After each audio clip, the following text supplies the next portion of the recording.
사사기는 이스라엘 백성들이 가나안 출애굽한 이후에 가나안 땅에 들어간 그때부터 이스라엘의 왕조가 시작하기 전까지, 그러니까 사울 왕 그 전까지의 약 200년에서 300년 사이의 기간에 대해서 다루는 성경입니다. 이 기간에 이제 공식적인 어떤 중앙 집권 체제가 있진 않았습니다. 왕이 없었으니까 그랬겠죠. 하나님이 특별한 은사를 주고 세우신 사사들이 대신에 사사들이 지도력을 발휘했던 시기입니다. 사사들은 왕에게 하듯이 특별히 기름을 부은 자들도 아니요, 누군가를 통해 위임받거나 이렇게 세워지거나 한 자들이 아닙니다. 그저 위기의 상황에 하나님의 부르심만을 따라서 하나님의 이끄심에 이끌린 자들이며 이스라엘 백성을 압제 속에서 해방하게 했던 인물들입니다. 그들은 이스라엘의 이제 대적들을 몰아내거나 또 혹은 이스라엘 내부적으로 발생한 어떤 분쟁들을 해결함으로써 하나님으로부터 받은 사명들을 이렇게 해결하는 역할들을 했는데, 오늘 본문에 나오는 이 내용, 특별히 온니엘이 이제 등장하는 그 첫 번째 이야기, 사사가 등장하는 첫 번째 이야기에 대해서 나누려고 합니다. 오늘 본문 이 상황에 대해서 먼저 좀 알려고 하는데, 출애굽 오늘 본문 이전의 상황부터 알려고 하는데, 출애굽부터 시작해서 여호수아까지 이르렀던 이야기를 우리가 잘 알고 있습니다. 그들이 어떻게 애굽에서 나왔고 10가지 재앙들 막 그런 거 다 겪으면서 나왔고, 홍해 앞에 어떻게 섰고 그걸 또 어떻게 건넜으며 수많은 이방 민족들하고 전쟁을 어떻게 했는지 우리가 잘 알죠. 모세가 죽은 이후에도 마찬가지입니다. 요단강을 어떻게 건넜는지, 여리고, 철옹성이라 불리던 여리고를 어떻게 무너뜨렸는지, 이런 거를 잘 알고 있습니다. 그렇게 지내온 이스라엘 백성들의 마지막이 사사기 2장 7절부터 나오는데, 우리가 앞장 잠깐 같이 한번 볼까요? 2장 7절 이렇게 되어 있죠. 백성이 여호수아가 사는 날 동안과 여호수아 뒤에 생존한 장로들 곧 여호와께서 이스라엘을 위하여 행하신 모든 큰 일을 본 자들이 사는 날 동안에 여호와를 섬겼더라. 그러니까 저때 그 모든 일들을 경험했고 아는 자들은 하나님을 계속해서 섬겼습니다. 그런데 8절, 여호와의 종인 눈의 아들 여호수아가 110세에 죽었다, 그렇게 되어 있고, 10절 한번 보여주실까요? 그 세대의 사람도 다 그 조상들에게로 돌아갔고 그 후에 일어난 다른 세대는 그러나 여호와를 알지 못했다, 이렇게 되어 있습니다. 여호와께서 이스라엘을 위하여 행하신 일도 알지 못하였더라. 여호수아, 그러니까 하나님과의 동행의 그 현장을 겪어온, 또 그 곁에 있었던 그 모든 이들이 죽고 난 그 자리엔 무엇이 남아 있을까요? 결과가 남아 있죠. 가나안 땅, 젖과 꿀이 흐르는 그 땅을 차지한 그 상황, 평화의 때, 그게 남아 있는 겁니다. 전쟁을 직접 치르진 않았지만 전쟁의 결과물을 영위하는 사람들이 남아 있습니다. 그런데 그 사람들은 하나님을 알지 못했죠. 하나님께서 출애굽 이후에 모세와 여호수아를 통해서 이스라엘 백성들에게 수없이 뭐라고 말씀하셨습니까?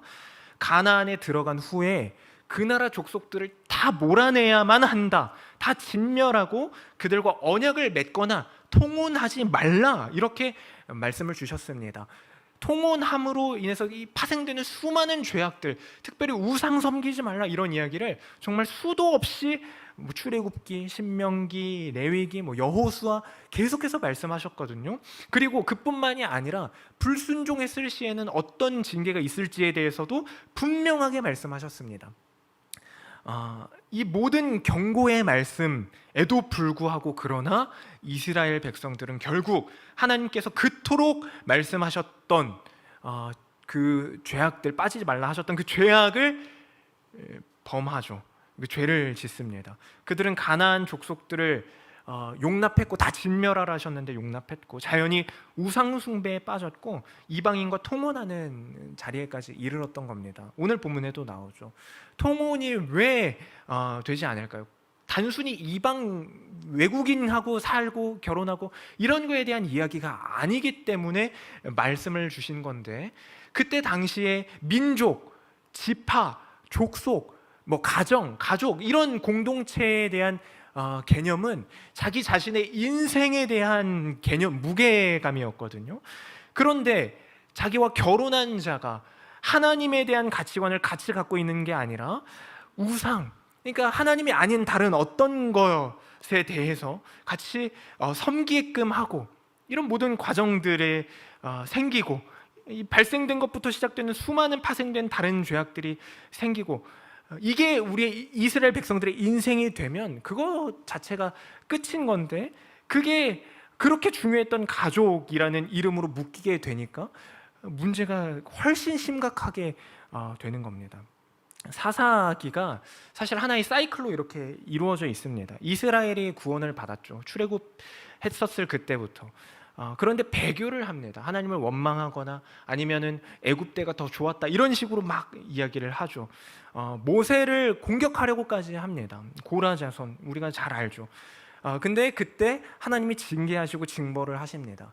혹은 어떤 다른 다른 주변의 상황들을 일으키셔서 압제하게 하시거나 이런 상황들을 주시죠.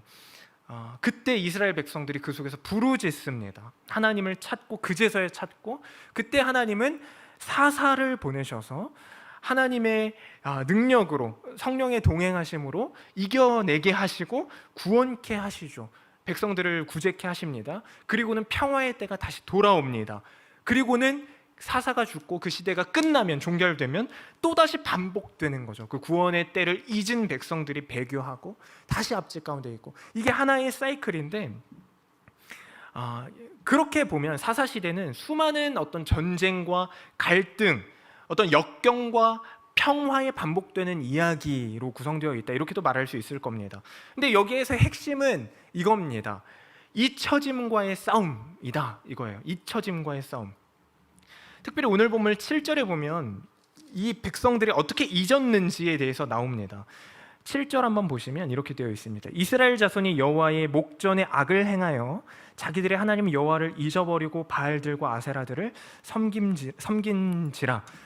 잊어버렸다, 여기부터 악을 행하고 다른 우상들을 섬겼다, 이게 다 시작되는 거거든요.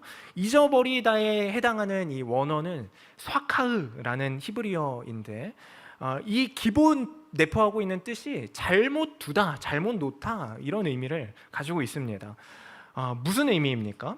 이스라엘이 하나님을 마음 중심에 모신 것이 아니라, 둔 게 아니라 바깥에 내놓음으로 결과적으로 하나님을 잊는 자리까지 왔다, 이렇게 이야기를 하는 것이죠. 우리가 중요하게 여기는 어떤 것은 우리가 잊어버리지 않습니다. 곁에 두고 늘 다시 찾고 확인하죠. 핸드폰이 특별히 그런 것 같아요. 우리가 휴대폰은 늘 곁에 두고 중요하게 생각합니다. 설령 당장 눈앞에 보이지 않고 어디 두거나 기억이 나지 않는다 하더라도 우리는 늘 찾을 방법을 알고 있고 그 방식을 통해서 찾습니다. 다른 전화기를 빌려서 전화해서 막 울린 거를 찾거나, 아니면 시리아 부르거나, 이런 방식으로 찾는 거죠. 어떻게 해서든지 찾으려고 노력하고 애를 씁니다. 정말 중요하게 생각하기 때문이죠. 그런데 그 정도가 아니라, 물론 중요하긴 하고 없으면 안 될 것 같기는 하지만 그 정도 급은 아닌 다른 물건들에 대해서는 그렇게까지 하지 않습니다. 어디 두었는지 잊어버리고 막 그냥 뒤적뒤적 찾고, 어떻게 찾아야 되는지에 대한 대비, 이런 것도 사실은 없죠. 이게 바로 잘못 놓는 것에서부터 시작하는 겁니다. 우리 마음 중심이 아닌 다른 곳에 있다, 이런 뜻이거든요. 오늘날 우리도 마음 중심에 하나님이 아니라 다른 어떤 것이 들어와 있다면, 우리도 모르는 사이에 하나님 중요하지, 그래 하나님 믿지, 하나님이 정말 우리의 항상 최우선이어야지 라고 되뇌이기는 하지만, 아니면 말을 하기는 하지만, 어느 순간 우리도 모르게 망각해버리는 거예요.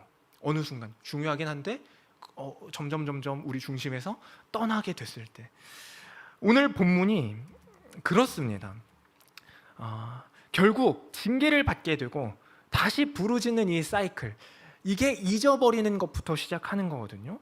그 잊어버린 백성에게 백성 스스로는 깨달으려고 노력하거나 다른 어떤 방도를 강구하거나 하려고 할 생각조차 하지 않았지만, 하나님이 먼저 주시죠. 마음을 주시고 찾아가시고 방법을 주십니다. 그게 바로 1절입니다. 1절 한번 같이 읽을까요? 한 목소리로. 같이 읽습니다. 시작. 여호와께서 가나안의 모든 전쟁들을 알지 못한 이스라엘을 시험하려 하시며, 이제 쭉 나오는데 2절부터 어떤 민족들을 주시고 어떤 민족들을 곁에 두셨고 없애버리지 않았더라, 이렇게 이제 말씀을 쭉 주시는 거예요. 시험하려 하시며 그렇게 하셨다, 이거거든요.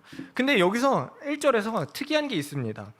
여호와께서 가나안의 모든 전쟁들을 알지 못한 이스라엘을 시험하려 했다. 어떤 이스라엘 백성입니까? 가나안에서 있었던 전쟁들을 알지 못한 이스라엘 백성들이죠.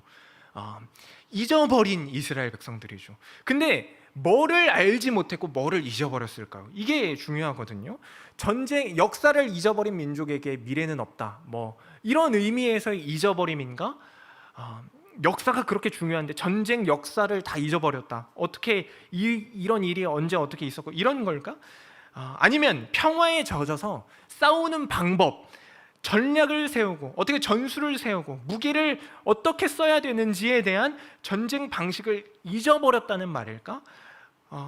그렇지 않습니다. 이 말은 단순히 역사를 몰랐다거나 전쟁하는 방식을 까먹었다, 잊어버렸다, 그래서 약해졌다, 이런 의미가 아닙니다. 전쟁이라는 게 무엇인가부터 다시 한번 생각해 보아야 합니다. 특별히 기독교, 우리 예수를 믿는 그리스도인의 전쟁이란 무엇일까요? 전쟁이란 싸움이죠. 전투를 하는 것이죠. 내 편과 네 편이 갈라져서 싸우는 겁니다. 싸움은 삶과 죽음을 가릅니다. 삶과 죽음의 기로에 서게끔 하죠. 그들의 이야기, 삶과 죽음의 기로에 놓인 자들의 이야기가 바로 전쟁 이야기일 겁니다. 여호수아와 함께 전쟁을 경험한 자들, 그들이 알고 있는 승리의 개념이 있고 한 번도 경험해 본 적 없는 자들이 이야기하는 승리의 개념이 다르다는 것은 정말 굉장히 중요한 포인트인데요. 사실 이 이스라엘 백성들이 출애굽 이후에 한 번도 경험해 본 적도 없고 자기들이 만들어낼 수도 없는 큰 승리를 만들어 왔잖아요, 그동안. 근데 전쟁을 알지 못함이라는 말은 무엇이 진짜 삶이고 죽음인지를 매일같이 느끼고 배우고 알게 되는 그곳이 전쟁터인데 그것이 뭔지를 모른다는 말입니다. 다시 말해볼까요? 무엇이 승리이고 패배인지를 모른다는 말입니다. 무엇이 삶이고 죽음인지를 모른다는 말입니다. 하나님을 떠남이 패배요, 하나님과 함께한 자로 사는 것이 승리다라는 것을 여호수아와 함께한 자들은 알았는데 가나안, 이 전쟁의 결과물인 가나안 땅에 살고 있는 이들은 몰랐다. 이게 핵심이라는 거예요. 뭐가 패배인지도 모르고 뭐가 불안한 상태인지도 모르는 것이 문제이라는 겁니다. 삶은 전쟁이다라고 우리 흔히들 말을 합니다. 여러분의 삶은 전쟁터입니까?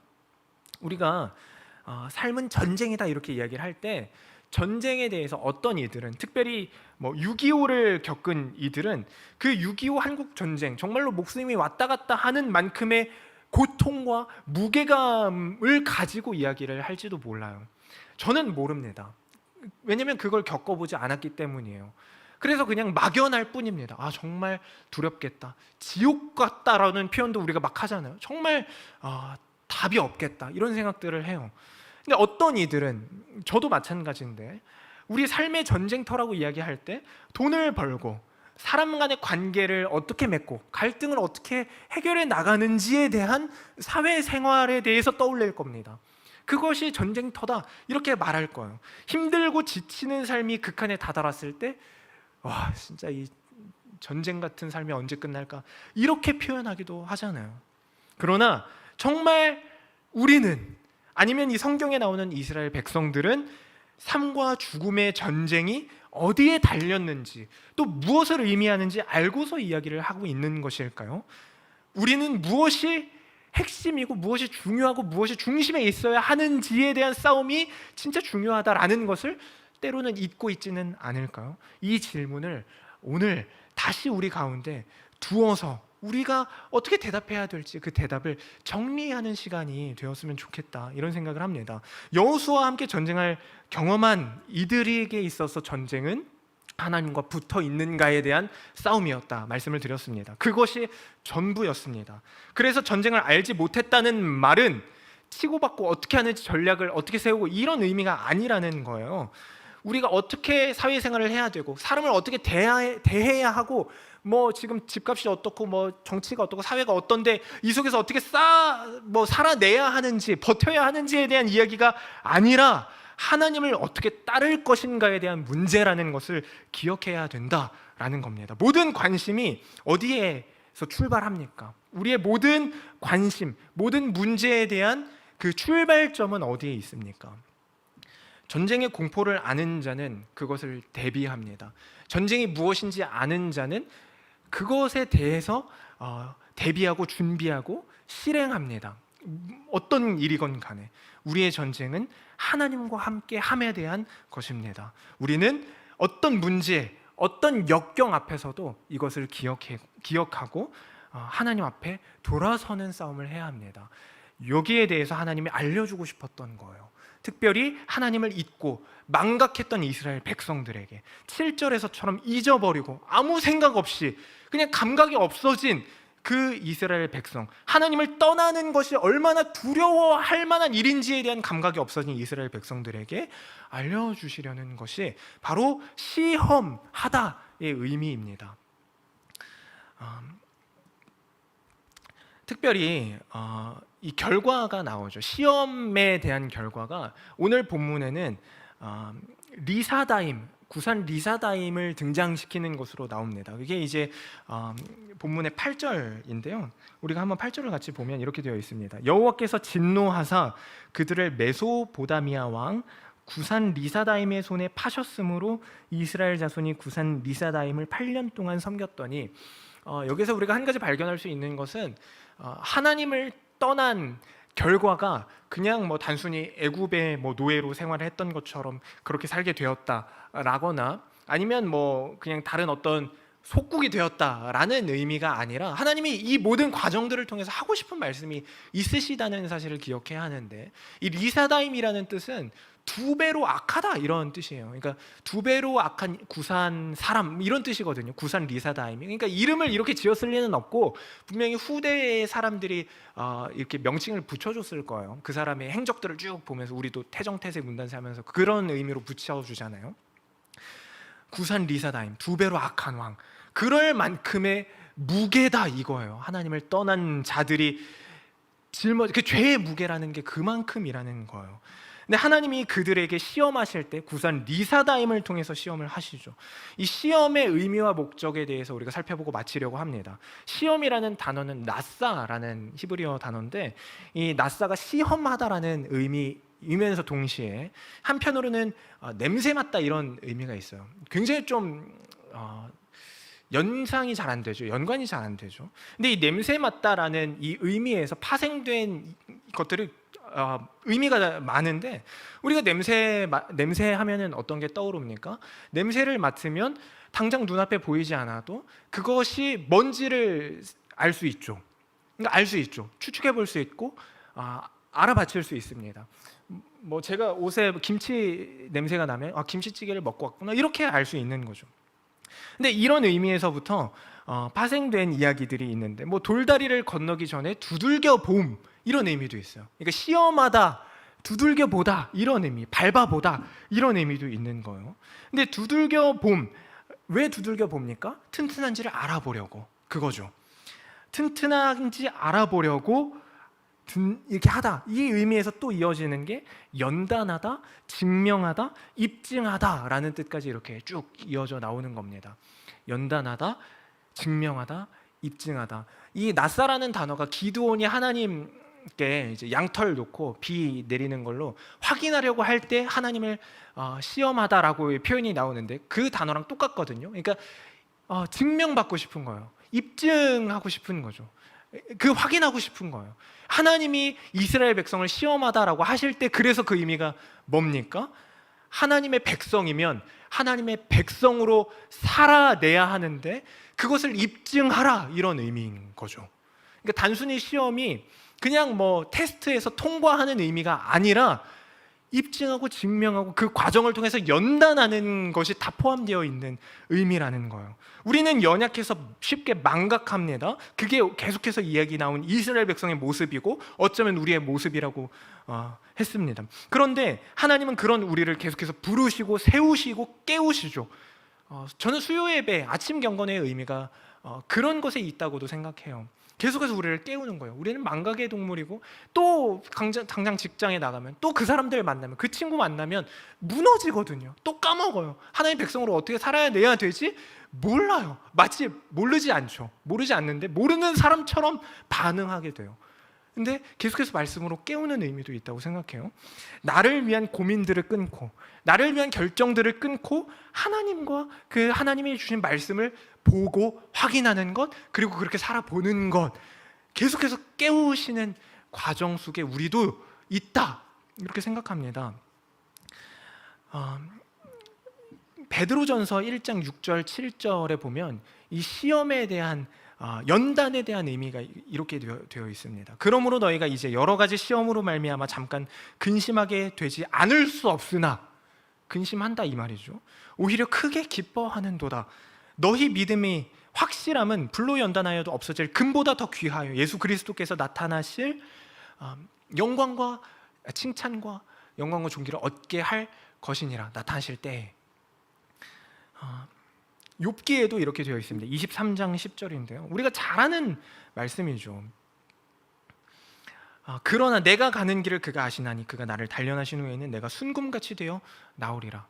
우리가 보통 연단이라는 단어를 생각해 볼 때 이 말씀을 떠올리기 쉬운데 시험에 대한 의미를 다시 한번 생각해 봤으면 좋겠습니다. 우리에게 주어진 하나님이 주신 장치들은 무엇일까요? 소위 말하는 시험은 무엇일까요? 그것은 우리를 단단하게 할 겁니다. 참음으로 그냥 참아라 이런 말이 아니에요. 그냥 참아라 이런 말이 아닙니다. 내 마음대로 가는 길을 하나님이 아시니까 내가 가는 길을 그가 아시나니, 이 말에서 그냥 내 마음대로 가는 길을 아시니까 그 앞에 장애물들을 없애 주소서 이런 의미가 아니라 하나님 방향으로 내 가는 길을 틀어주세요 이런 의미인 겁니다. 그게 십자가의 길이라면 그 길로 틀어주시기를 원합니다. 그게 순금같이 되어 나오는 길인 줄을 우리가 믿습니다. 이런 고백인 거죠. 사람은 간사해서 전쟁의 때, 위기의 때, 고난의 때에만 평화를 얻습니다. 평화를 구하고 평화를 꿈꿉니다.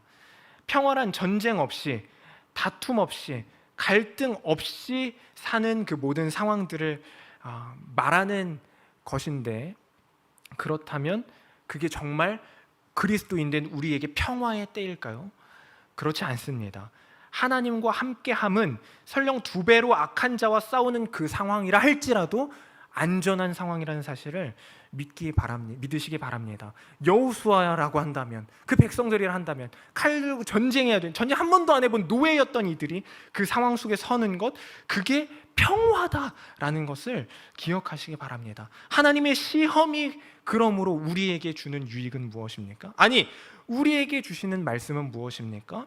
그 모든 입증의 순간들 속에서 하나님을 계속해서 발견할 수 있게 하는 장치가 우리의 상황에 놓여있는 장애물, 어떤 답답한 상황들, 고난, 역경 이런 것들이라면 그 속에서 하나님을 계속해서 발견할 수 있기 때문에 우리는 이미 평화를 누린 자라고 할 수 있는 것일 겁니다. 잊지 않기 위해서 우리는 입증해야 합니다. 그런데 시련을 허용하심의 의미가 이제 하나님 앞에서 입증하는 거라고 말씀을 드렸는데, 간과하면 안 되는 게 있어요. 간과하면 안 되는 게 뭐냐면, 우리는 하나님 앞에 입증하는 것도 말이 되지만 엄밀히 말하면 자기 자신에게 입증해야 된다 이런 말입니다. 우리 스스로 입증하며 기억해야 된다 이 말이에요. 하나님은 모든 것을 아시는 분이십니다. 모든 것을 아심으로, 그런데도 불구하고 그러면서도 우리를 사랑하시기로 작정하셨습니다. 모든 것을 아시면서도 여기에서 말하는 모든 것이라는 것은 우리의 바보 같은 모습, 세상으로 곁눈질하는 그 모든 행동들, 죄된 삶을 모두 포함한 그 모습까지도 아신다는 말입니다. 그래서 내가 너를 믿으려면 너가 돌이켰나 안 돌이켰나 증거를 대봐라. 증거가 필요하니까 증거를 대봐라. 네가 나를 사랑한다면 증거를 보여라 라고 할 때 그 증거는 사실 자기 자신에 대한 증거라는 거예요. 하나님은 우리에게 아시면서도 계속해서 그 증거를 요구하십니다. 왜일까요? 우리가 망각의 백성이기 때문이죠. 이게 계속 이어지는 하나의 이야기 흐름이잖아요. 나는 하나님의 자녀요, 백성인 자구나. 이 정체성이 아니면 의미가 없구나라고 끊임없이 되뇌이는 것. 그렇게 백성답게 살아가는 것이 하나님을 사랑하며 증거입니다. 믿음에 대한 증거입니다. 하나님은 사랑함에 대한 확인을 끊임없이 요구하십니다. 그리고 요구하실 겁니다. 앞으로도 계속. 그것은 하나님이 너를 믿으려면 증거가 필요해. 그러니까 내놔. 못 믿어서가 아니라, 사랑하지 않아서 의심돼서가 아니라 이미 다 아시지만 우리 스스로가 진짜 확인하기를 원하시기 때문이에요. 잊지 않기를 원하시기 때문입니다. 그게 시험의 의미, 입증함의 의미입니다. 그 확인은 일방적이지 않습니다. 오늘 본문의 온니엘을 통해서 보이신 것처럼 우리에게 내가 너의 하나님 됨을 보이시고, 뒤에 나오는 사실 에훗, 드보라, 기드온, 이 수많은 사사들이 또 등장하거든요. 이들을 통해서 계속해서 보이시면서 또 우리에게는 성경을 통해서 우리에게 보이시고 말씀하시죠. 7절 이후의 내용들은 온니엘이 어떻게 세워져서 어떻게 전쟁을 이기고 어떻게 해방되었는지에 대한 간략한 이야기가 나오는데, 사실 전쟁을 이기고 지는 건 하나도 중요한 게 아닙니다. 승리의 의미에 대해서 앞서서 다루었던 것처럼 우리가 다 잘 알죠. 이미 가나안을 들어가는 게 중요한 게 아닌 거 알죠. 홍해를 건너는 게 중요한 게 아닌 거 압니다. 구산 리사다임을 이기고 말고 거기서 해방되고 말고가 중요한 게 아님을 압니다. 우리 눈앞에 당면한 문제가 해결되고 그 친구와 관계가 회복되고 가족 간에 생긴 모든 갈등들이 없어지는 게 중요한 게 아니라는 걸 이미 압니다. 우리는 그 모든 상황을 통해서 다만 확인할 뿐입니다. 우리 스스로에게 입증시켜야 될 뿐입니다. 하나님 앞에서 살아내는 존재가 바로 나구나, 하나님 앞에 계속해서 나아갈 존재가 바로 나구나, 그것을 확인하는 게 중요한 겁니다. 그게 평화입니다. 그게 승리라는 겁니다. 말씀을 정리하겠습니다. 온니엘이 죽는 것으로 말씀이 끝납니다. 우리 마지막 읽었던 11절 같이 한번 보면 이렇게 되어 있죠. 그 땅이 평온한 지 40년의 그나스의 아들 온니엘이 죽었더라. 상황이 끝났습니다. 그렇죠? 당장 눈앞에 있던 상황이 끝났어요. 하나님이 시험하고자 두셨던 그 시험이 끝났습니다. 그러면 정말로 끝인 게 아니죠. 온니엘이 죽고 40년의 평화가 지속되었더라. 무슨 말입니까? 40년 이후는 다르다 이거잖아요. 40년 이후는 다르다. 우리의 인생의 구성이 이와 크게 다르지 않을지도 모릅니다.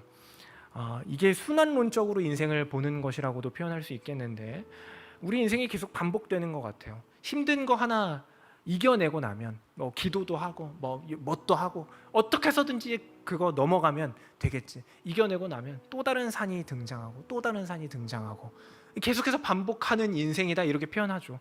쳇바퀴 굴리듯이 도는 인생이다. 이 말에 담겨있는 표현은 답답함이에요. 사실은 답답함. 언제 끝나냐 이거잖아요. 우리 인생에 대한 답답함. 그러나 성경이 우리에게 주는 메시지, 특별히 하나의 순환적인 사이클을 계속해서 반복적으로 사사기가 말해주는데, 그러면서도 우리에게 주는 메시지는 우리 인생 순환적인 것처럼 보이지만 그렇지 않다 이거예요. 우리 인생 쳇바퀴 아니다 이겁니다. 눈앞의 것을 보면 뒤의 것을 잊어버리는 망각의 순간인 이 이스라엘 백성과 같이 계속해서 반복적으로 살아낸다면 우리는 이 순환적인 인생을 계속 살게 될 것이지만, 그러나 우리 인생은 이미 예수 그리스도의 십자가 앞에서 구원으로 종결되었습니다. 그러니까 종결됐다는 말이 끝났다 이런 말은 아니고, 계속해서 구원을 향해서 나아가는 하나의 삶으로, 직선적인 삶으로 이어지게 되었다 이거예요. 어떤 상황과 어떤 순간이 찾아와도 우리는 그 자리에서 넘어지고 다시 이게 아니라, 넘어지고 일어남의 반복이긴 하지만 현상적으로는 우리의 믿음을 가지고 굳건히 서 있는, 담담히 서 있는, 묵묵히 걸어가는 하나님의 백성됨이라는 이 정체성은 결코 변하지 않는다는 의미에서 우리는 쳇바퀴가 아닌 인생을 살고 있는 겁니다.